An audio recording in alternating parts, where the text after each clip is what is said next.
Class 9 student good morning. और आज हम यहाँ पर अर्थ के आधार पर वाक्य भेद पढ़ते हैं। और जैसा कि हम पिछले वीडियो में हम समझा चुके हैं आपको कि किस प्रकार से वाक्य क्या होता है, वाक्य कितने प्रकार के होते हैं, वाक्य के अंग कौन कौन से होते हैं। तो चलिए अब हम जो इसका नेक्स्ट है आपकी क्लास 9 के अनुसार, जैसे हमने आपको पिछली वीडियो में बताया था कि हमारी जो नेक्स्ट वीडियो होगी उसमें हम आपको बताएंगे कि वाक्य के जो भेद होते हैं अर्थ के आधार पर क्लास के हिसाब से, वो हम आपको बता रहे। तो क्लास 9 आपके अर्थ के आधार पर दिए गए हैं। एक रचना के आधार पर होते हैं, दो प्रकार के होते हैं, एक अर्थ के आधार पर होते हैं, एक रचना के आधार पर होते हैं। तो क्लास 9 के सिलेबस में अर्थ के आधार पर दिए गए हैं। तो चलिए हम ये समझते हैं। पहला विधानवाचक वाक्य। विधानवाचक वाक्य वे वाक्य होते हैं जिनको जो का जैसे होते हैं उनको उसी तरीके से लिखा जाता है, एक्सेप्ट किया जाता है। जैसे कि आपका एक उदाहरण के द्वारा हम समझते हैं, रवि प्रतिदिन विद्यालय जाता है।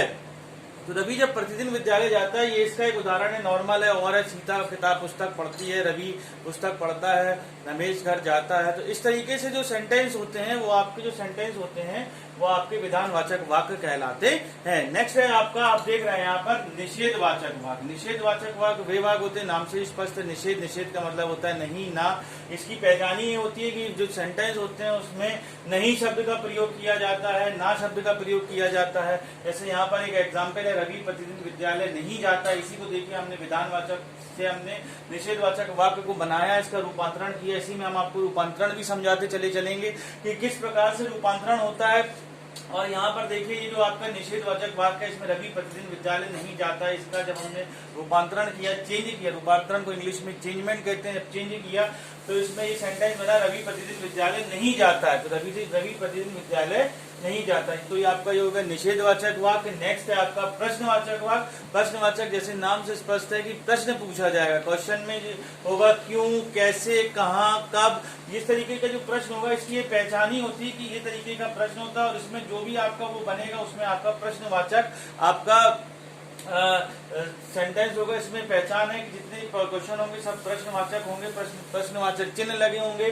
जैसे कि इसमें आपको दिख रहा है कि हमने प्रश्नवाचक का आपका एक छोटा सा चिन्ह बना दिया है यहाँ पे। तो रवि प्रतिदिन विद्यालय कैसे जाता है, इसका जब रूपांतरण किया, देखिए सबका रूपांतरण भी आपको करते चलना है।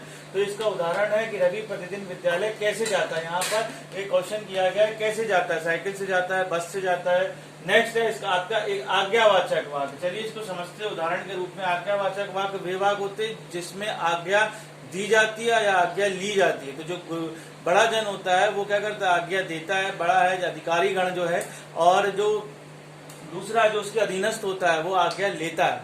तो सबसे पहले आप एक उदाहरण समझिए, रवि प्रतिदिन विद्यालय जाया करो।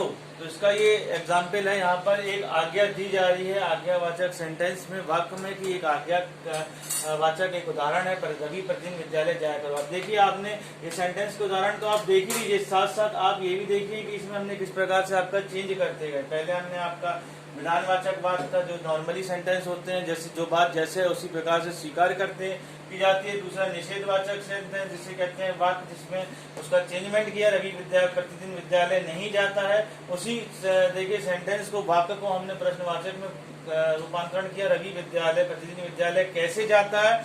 और चौथा जो है आपका आज्ञावाचक वाक्य, इसमें प्रश्न के रूप में हमने आपको एक उसमें बताया है कि रवि प्रतिदिन विद्यालय जाया करो, रवि प्रतिदिन विद्यालय जाया करो। तो ये हो गई आज्ञा के रूप में। इच्छावाचक वाक्य वे वाचक होते हैं जिसमें इच्छा, अपनी तरफ से इच्छा। इसमें 3-4 चीजें इसका जो हम आपको बता रहे हैं कि इसका जो पहचान है सेंटेंस में, कामना, आशीर्वाद, इच्छा के तौर पर व्यक्त किया जाता है।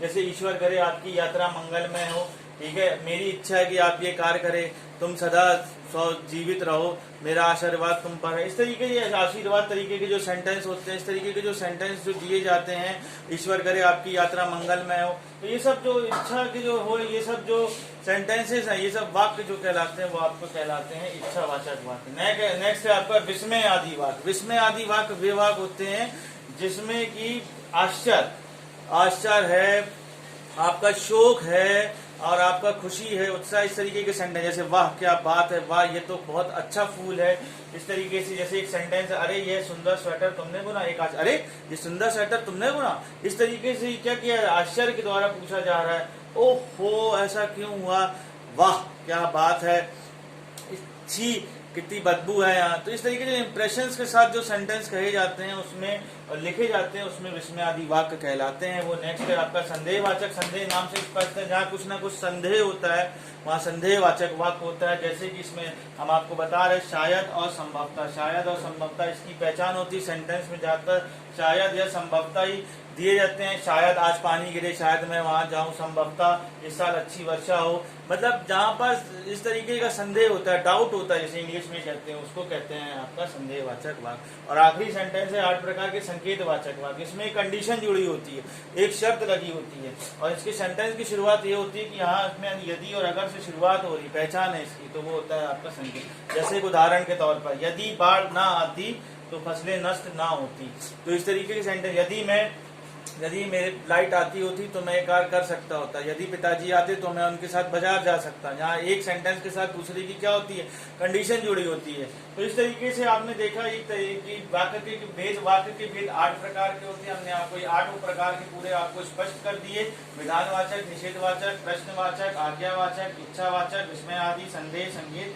तो इस तरीके के जो सेंटेंस है वो सारे हमने आपको एग्जाम्पल के द्वारा किए गए। साथ में हमने रूपांतरण भी, चेंजमेंट भी बता दिया आपको कि चेंज कैसे किए जाते हैं सेंटेंस। जिसमें साधारण वाक्य होता है उसको अगर निषेध में बनाना तो नहीं या ना का प्रयोग करते। प्रश्नवाचक का बनाना तो उसमें सेंटेंस लिख के प्रश्नवाचक चिन्ह क्यों, क्या, कब, कैसे करके सेंटेंस बनाते हैं। आज्ञावाचक में आज्ञा दी जाती है या आज्ञा ली जाती है, उस हिसाब से आपका सेंटेंस बनाया जाएगा। इच्छावाचक जो सेंटेंस होता है, वाक्य होता है, उसमें इच्छाएं दी जाती है, इच्छा होती है, ब्लेसिंग्स होती है। ठीक है, तो ये है आपका विस्मयादि, जिसमें आश्चर्य होता है, शोक होता है, इस तरीके के सेंटेंस होता है। संदेहवाचक में शायद, संभवतः तरीके के सेंटेंस होते हैं। और लास्ट है संकेतवाचक वाक्य, जिसमें एक कंडीशन दूसरे कंडीशन के साथ जुड़ी हुई होती है। Thank you. अगर आपको, हम अपेक्षा करते हैं आपको ये सेंटेंस समझ में आए होंगे। अगर कोई भी संबंधित इससे जानकारी आपको लेनी तो हमारे व्हाट्सएप नंबर पर अपना नेम और सेक्शन डाल करके आप हमसे पूछ सकते हैं। Thank you.